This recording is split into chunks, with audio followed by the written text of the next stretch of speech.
दिल्ली सरकार के एससी और एसटी और social welfare minister Rajendra Pal Gautam ने तिलक नगर स्थित दिल्ली सरकार के सोशल वेलफेयर सेंटर का दौरा किया और काफ़ी समय बिताया।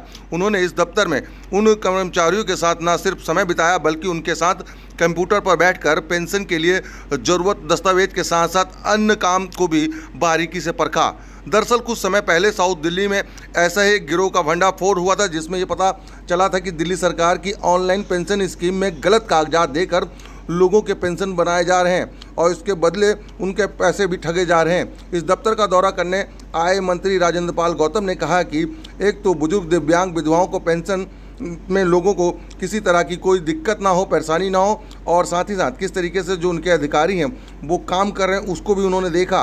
और यहीं आपको बता दें कि पेंशनधारी द्वारा जमा कराए गए हर कागजात की जांच करी जा रही है और जिनके कागजात पूरे होते हैं उनका काम तुरंत हो जाता है और जिनके कागज में कोई कमी होती है उन्हें मैसेज पत्र और फ़ोन के जरिए उसकी जानकारी दी जाती है।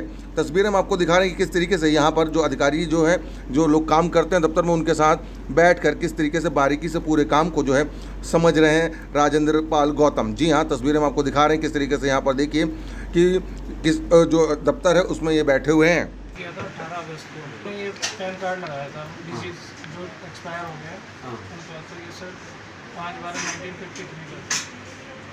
और क्या डॉक्यूमेंट लगे इनके एज के? सर एज का, हस्बैंड का तो सर पैन एक ही कार्ड लगता है है।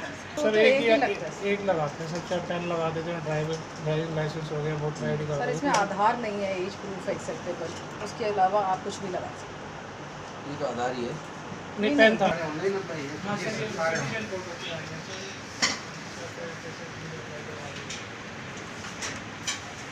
बेसिकली मैं तो दौरे करता रहता हूँ, कोई पहली बार नहीं आया। और दौरे का कारण सिर्फ एक होता है, क्योंकि ये जो हमारा सोशल वेलफेयर डिपार्टमेंट है ये जनता के कल्याण के लिए है, जिसमें हम लोग old age pension, disability pension और WCD डिपार्टमेंट की विधवा पेंशन, उसका भी डिस्ट्रिक्ट ऑफिस ज़्यादातर साथ साथ हैं। तो चूँकि ये सब लोग ऐसे हैं जो कहीं ना कहीं किसी परेशानी में आते हैं और उन परेशानियों को हम समय से निदान करें, तो जैसे वो अप्लाई करते हैं उसके अगर कोई डॉक्यूमेंट कंप्लीट नहीं होते तो हमारा विभाग उनको तुरंत उसको ऑब्जेक्शन में डालता है, क्वेरी रेज करता है और क्वेरीज़ को कंप्लीट करने के लिए उनको चिट्ठी भी डालते हैं, उनको मैसेज भी डालते हैं, उनको फ़ोन भी करते हैं। और वो जब आके अपने डॉक्यूमेंट कंप्लीट करवा देते हैं तो फिर उनका पेंशन बन जाता है। चाहे वो one time family benefit scheme हो, जो पति के डेथ पे इमीडिएट जो राहत दी जाती है, या चाहे ओल्ड एज पेंशन हो या डिसेबिलिटी पेंशन हो, तो अगर वो टाइम से आके अपने सारे डॉक्यूमेंट दे देते हैं, कंप्लीट कर देते हैं, तो फिर उनकी पेंशन बन जाती है।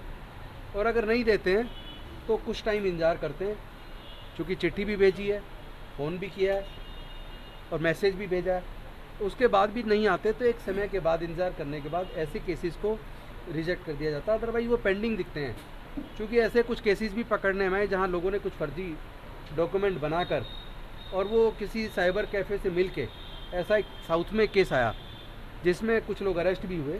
तो हम लोग सारे हमारे ऑफिसर्स डॉक्यूमेंट्स को बारीकी से इसलिए जांच करते हैं ताकि कोई भी फर्जी ना बने, जिसको ज़रूरत है उसकी ज़रूरत वाले को मिलना चाहिए। ऐसा ना हो जिसको ज़रूरत है उसको तो मिले ना, और जिसको ज़रूरत नहीं वो फर्जी डॉक्यूमेंट बनवा के करवा ले।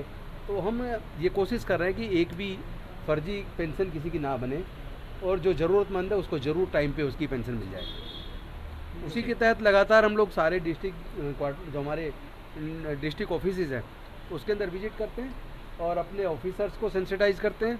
अपने डिस्ट्रिक्ट ऑफिसर्स हैं, अपने सुपरिटेंडेंट्स हैं, डायरेक्टर हैं, और साथ में हम एक काम और करते हैं, हम पूरा का पूरा डाटा पेंशन का अपने सारे MLAs को भी ID पे भेज देते हैं, ताकि अगर कहीं किसी प्रकार की दिक्कत आ रही है कोई डॉक्यूमेंटेशन में तो वो MLAs भी अपने ऑफिस से अपना स्टाफ भेज के ऐसे लोगों की मदद कर सके ताकि उनका रिजेक्ट ना हो। सर अब तक